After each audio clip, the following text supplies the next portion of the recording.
तो good morning guys. तो चलिए स्टार्ट करते हैं आज के यानी कि 27 जून के इंपॉर्टेंट करंट अफेयर्स को। तो इस प्रश्न में आपसे पूछ रहे हैं, भारत के किस राज्य में नुमालीगढ़ और गोहपुर के बीच पहली पानी के नीचे सुरंग का निर्माण किया जाएगा? तो आंसर होगा असम में। तो असम में पहली पानी के नीचे सुरंग का निर्माण ये नुमालीगढ़ और गोहपुर के बीच में किया जाएगा और इसमें लागत आने वाली है 6,000 करोड़ रुपए की। और अगर पूछोगे किस नदी में या किस नदी के नीचे, तो आंसर होगा ब्रह्मपुत्र नदी। और इसी से मिलता जुलता एक प्रश्न आपके माइंड में आ रहा होगा कि अभी पानी के नीचे कौन सी मेट्रो चलाई जाएगी? तो आंसर होगा कोलकाता मेट्रो। और वो किस नदी के नीचे? हुगली नदी के नीचे। वैसे आपको बता दूं, राष्ट्रीय जलमार्ग 2 ये किस नदी पे है? तो आंसर होगा ब्रह्मपुत्र। कहां से कहा? धुबरी से सादिया, असम में।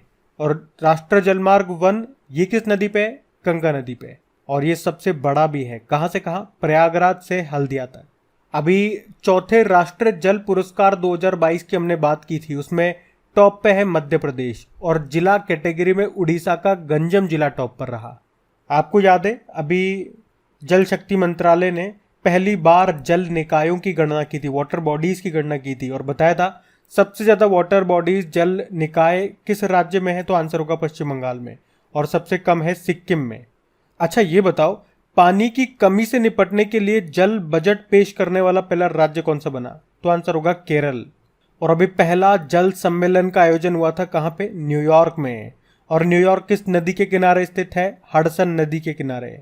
आप याद होगा प्रधानमंत्री जी ने राजस्थान के सिरोही जिले में जल जन अभियान शुरू किया था। और दुनिया की सबसे लंबी रिवर क्रूज ये वाराणसी और डिब्रूगढ़ के बीच में शुरू हुई। उस क्रूज का नाम है गंगा विलास। और देश का पहला हर घर जल प्रमाणित जिला कौन सा बना था? मध्य प्रदेश का बुरहानपुर। और पहला राज्य पूछोगे तो आंसर होगा गोवा। चलो आप तो यूं बताओ, विश्व की सबसे बड़ी झील कौन सी है? तो आंसर होगा कैस्पियन सागर। और विश्व की सबसे बड़ी मीठे पानी की झील? सुपीरियर झील। और सर्वाधिक लवणता वाली झील? वॉन झील टर्की में मिलेगी। और सबसे गहरी झील बैकॉल लेक, बैकॉल झील साइबेरिया में मिलेगी।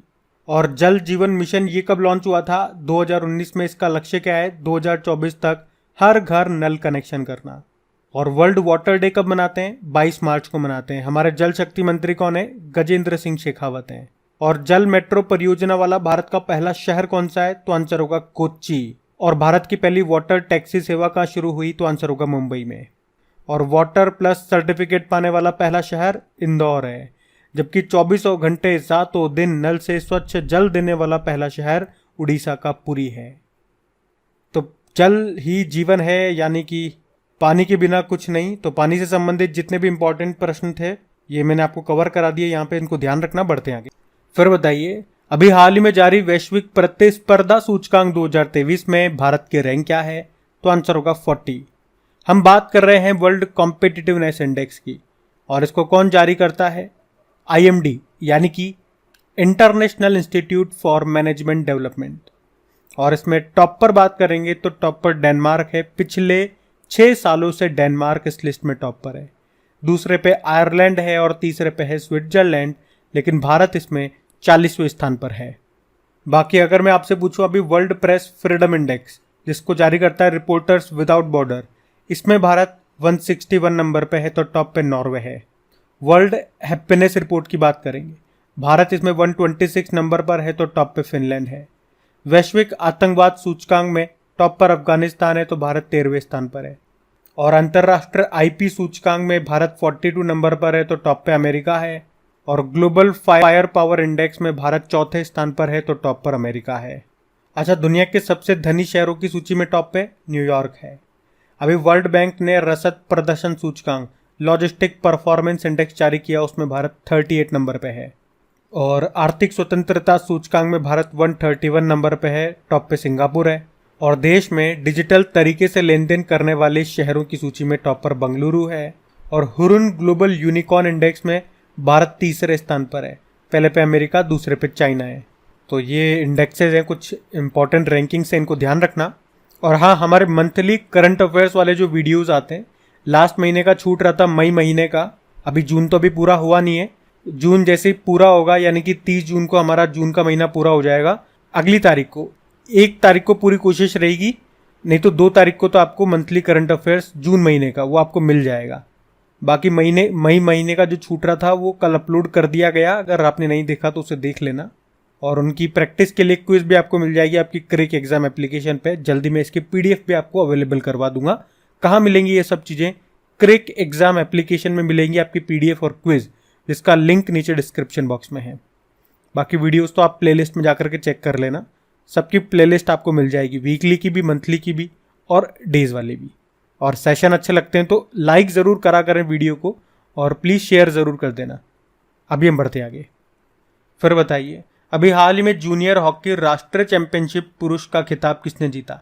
तो आंसर होगा मध्य प्रदेश। अच्छा बताओ, भारत का सबसे बड़ा हॉकी स्टेडियम कहाँ पर है और कौन सा है?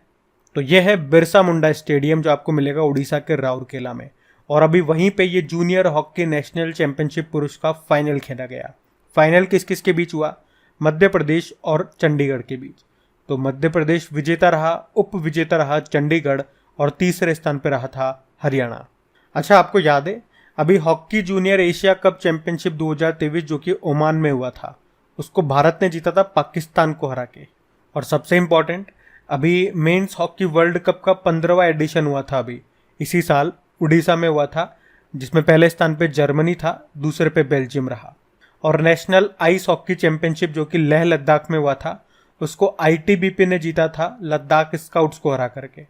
वैसे हमारी भारतीय पुरुष हॉकी टीम नए कोच बने हैं क्रेग फुलटन, ये साउथ अफ्रीका से हैं।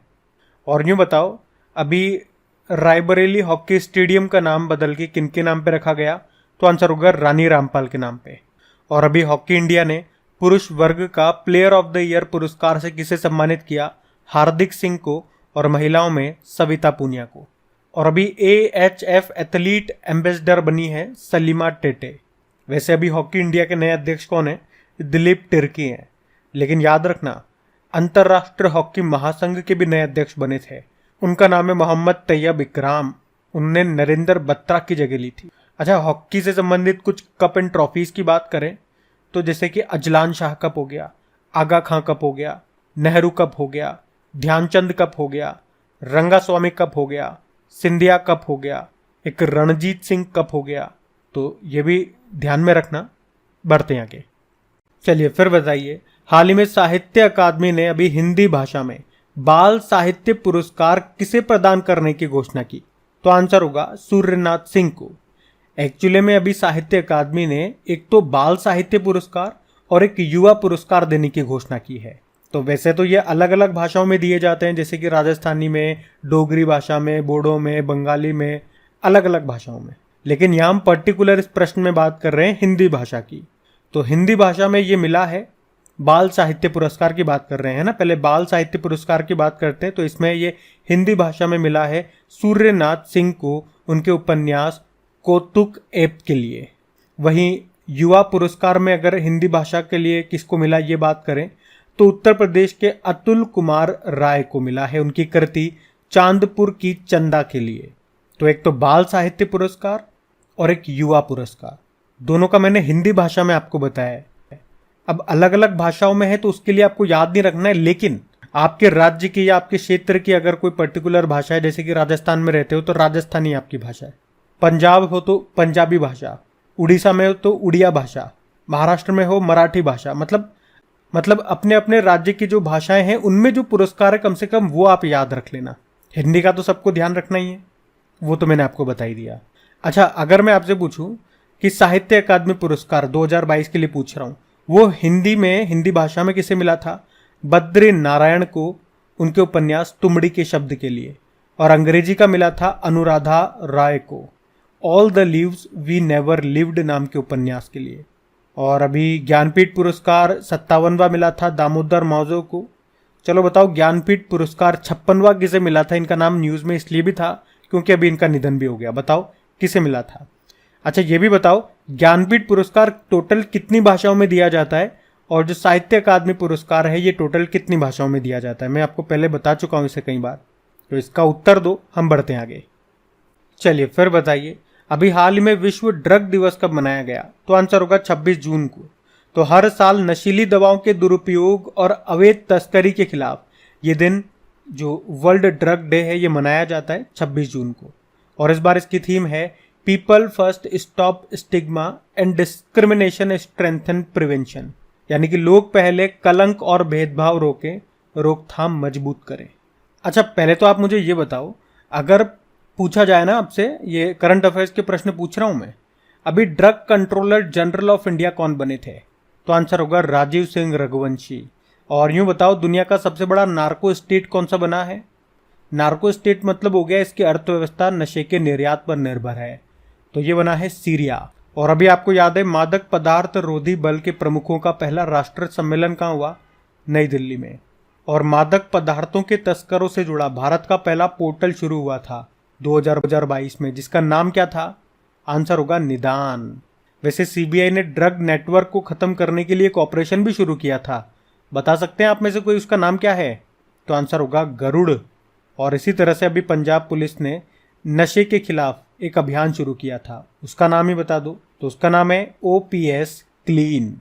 और अगर मैं पूछूं कि भारत को मादक पदार्थ मुक्त बनाने का लक्ष्य क्या है? 2047। इंपॉर्टेंट डेज उस महीने के सारे रिवाइज कराता हूँ, जैसे अभी कल परसों भी करवाया था, तो आज मैं रिवाइज नहीं करा रहा हूँ।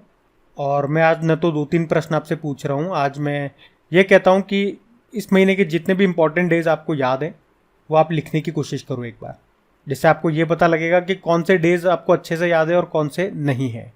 तो आप लिखो, और अगला डे जब भी आएगा मैं फिर से आपको रिवाइज कराऊंगा, चिंता मत करो। और जब भी मैं आपको डेज या कोई भी पॉइंट रिवाइज कराता हूँ ना, अगर आप डेली हमारा करंट अफेयर्स का सेशन देखते हैं तो आपको पता होगा मैं सेम मैनर में चीज़ों को रिपीट करता हूँ, ताकि आप भी चीज़ें उसी मैनर में याद रख सको और बोल सको। सबसे इंपॉर्टेंट बात क्या है? बोल सको। आप बोलोगे तो ही आपको चीज़ें याद होगी। इसका सबसे सिंपल सा एग्जांपल मैं आपको ऐसे दे सकता हूँ, जब आप गाने गाते हो, कोई सॉन्ग आपको पसंद आया तो आप गुनगुनाते हो ना, तो गुनगुनाने से ही वो गाना या वो सॉन्ग वो आपको याद होता है। अगर आप केवल उसे सुनोगे, आप उसे गाओगे नहीं, तो आपको याद नहीं होगा। चाहो तो जोर जोर से बोल के गाओ, चाहो तो मन में गाओ, लेकिन आपको बोलना पड़ेगा। मैं बोलूँगा तो मुझे याद होगा, आप बोलोगे तो आपको याद होगा, है ना? अब आप डिसाइड कर लो किसे याद होना चाहिए, मुझे कि आपको। अभी हम बढ़ते हैं आगे। चलिए फिर बताइए, अभी हाल ही में प्रधानमंत्री नरेंद्र मोदी को किस देश के सर्वोच्च सम्मान, जिसका नाम है ऑर्डर ऑफ द नील, इससे सम्मानित किया गया? तो आंसर होगा मिस्र, यानी कि इजिप्ट।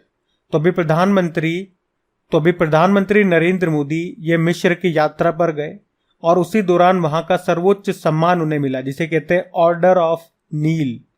नील मतलब नील नदी वहां से निकलती है ना, तो वो उसी के नाम पे ये सम्मान है।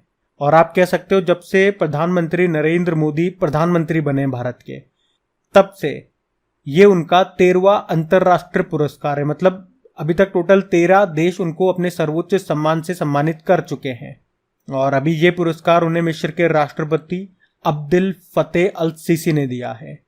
अब्दुल फतेह अल सीसी, इस बार का जो हमारा 74 नंबर का रिपब्लिक डे था, उसमें ये चीफ गेस्ट बन के आए थे, याद होगा आपको।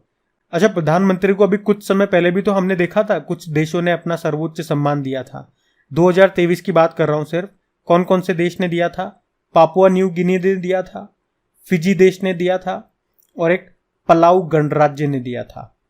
तो 2023 में तो ये चौथा अंतरराष्ट्रीय पुरस्कार इनको मिल रहा है, और टोटल उनके जीवन काल में 13वां है।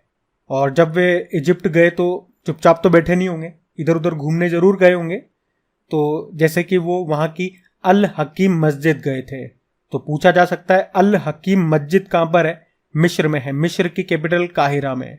और वो हेलियोपोलिस युद्ध कब्रिस्तान भी गए, वो भी मिस्र के काहिरा में है।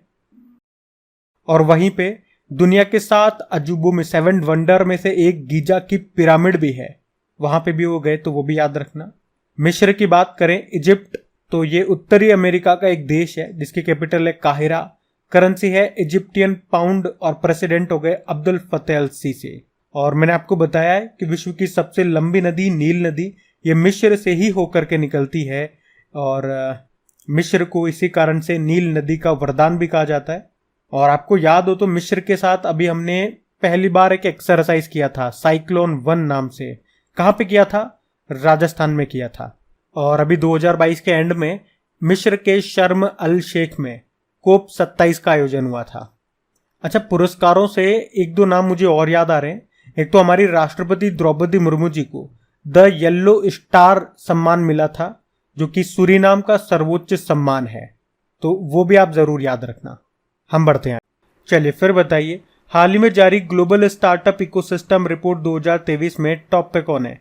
तो आंसर होगा सिलिकॉन वैली। तो यहां बात कर रहे हैं ग्लोबल स्टार्टअप इकोसिस्टम रिपोर्ट 2023 की, जिसको जारी किया स्टार्टअप जिनोम ने। तो इस रिपोर्ट में दुनिया भर में स्टार्टअप इकोसिस्टम्स की वर्तमान स्थिति को ध्यान में रख करके ये रैंकिंग तैयार की गई है। मतलब इसमें देखा जाता है कि कौन सा शहर स्टार्टअप्स के लिए कितना अनुकूल है, वहां पे नए स्टार्टअप्स की शुरुआती सहायता करने में कितनी मदद की जाती है। तो इन सब बेसिस पे ये रैंकिंग तैयार की गई है। तो इसमें देखो, टॉप पर सिलिकॉन वैली है, दूसरे पे न्यूयॉर्क है और तीसरे पे है लंदन। भारत में बात करेंगे तो जो बंगलुरु है वो सबसे ऊपर है और विश्व रैंकिंग में बंगलुरु 20वें स्थान पर है, तो दिल्ली 24वें स्थान पे है। अच्छा, यूनिकॉर्न के बारे में मैंने आपको बताया था ना। यूनिकॉर्न क्या होता है? ऐसे स्टार्टअप जिनकी मार्केट वैल्यू $1 बिलियन से ज़्यादा हो जाती है, उनको यूनिकॉर्न कहते हैं।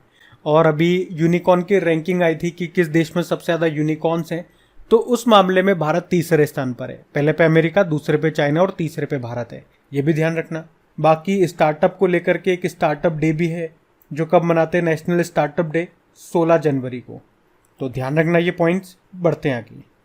चलिए फिर बताइए, हाल ही में फॉर्मूला 1 रेसिंग में एयरटन सेना के 41 जीत के रिकॉर्ड की बराबरी किसने कर ली?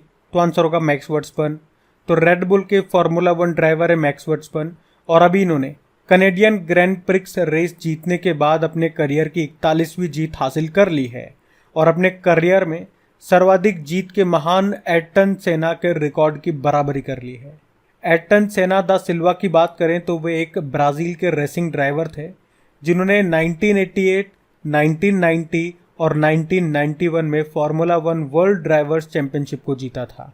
और इस बार आप देख ही रहे हो, जितनी भी रेसेस हम पढ़ते हैं ज़्यादातर मैक्स वर्स्टैपेन ने जीती है। ये रेड बुल के ड्राइवर हैं, ये याद रखना।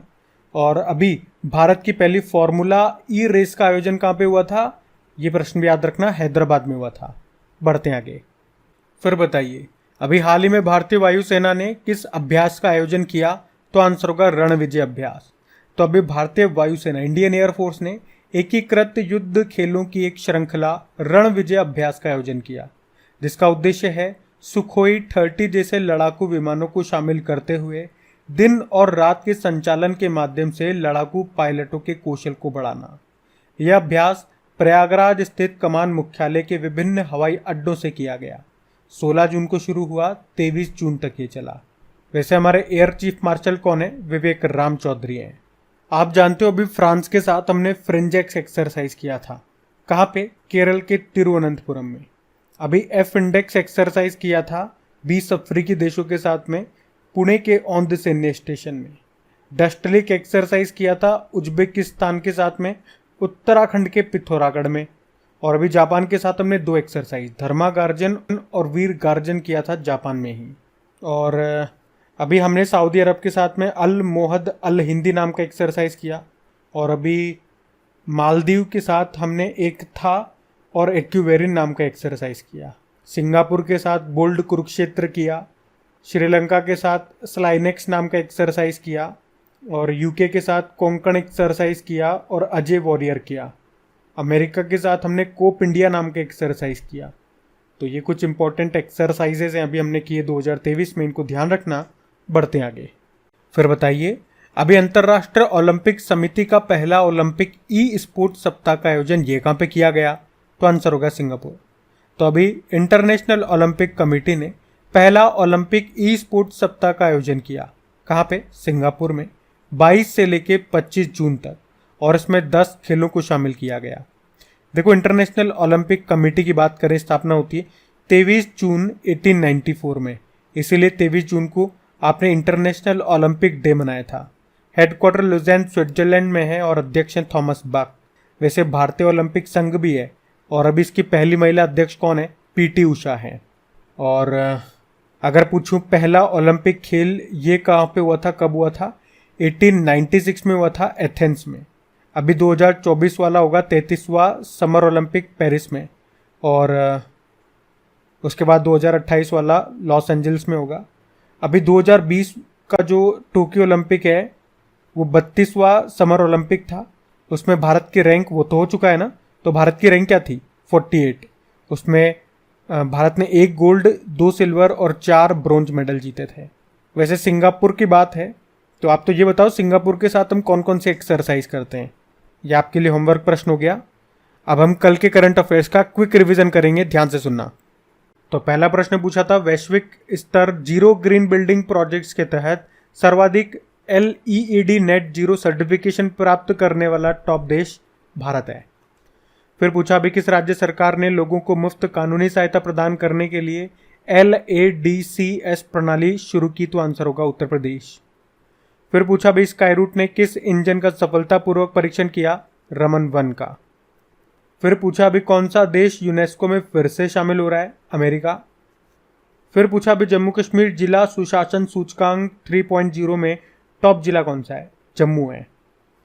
फिर पूछा, अभी स्थानीय प्रकाशकों की सहायता के लिए भारतीय भाषा कार्यक्रम किसने शुरू किया, गूगल ने।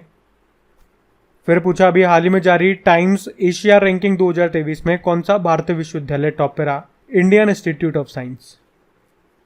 फिर पूछा, अभी किस देश ने साइलेंट बार्कर परियोजना के तहत एक ही रॉकेट से 41 उपग्रह को लॉन्च किया, चाइना ने। फिर पूछा, अभी हमारे जो केंद्रीय मंत्री हैं, खेल मंत्री अनुराग ठाकुर, इन्होंने कौन सा अभियान शुरू किया, भारत इन पेरिस।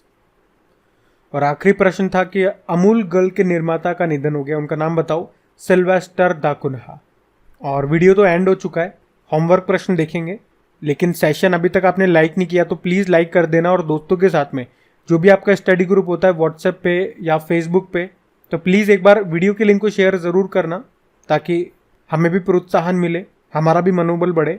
और इसी तरह से ज्ञान से भरपूर ये डेली करंट अफेयर्स का सेशन जो हम आपके लिए बनाते हैं, उसे पूरी ऊर्जा के साथ हम तैयार करें, पूरी मेहनत के साथ। अब होमवर्क प्रश्न देखते हैं और सेशन एंड करते हैं।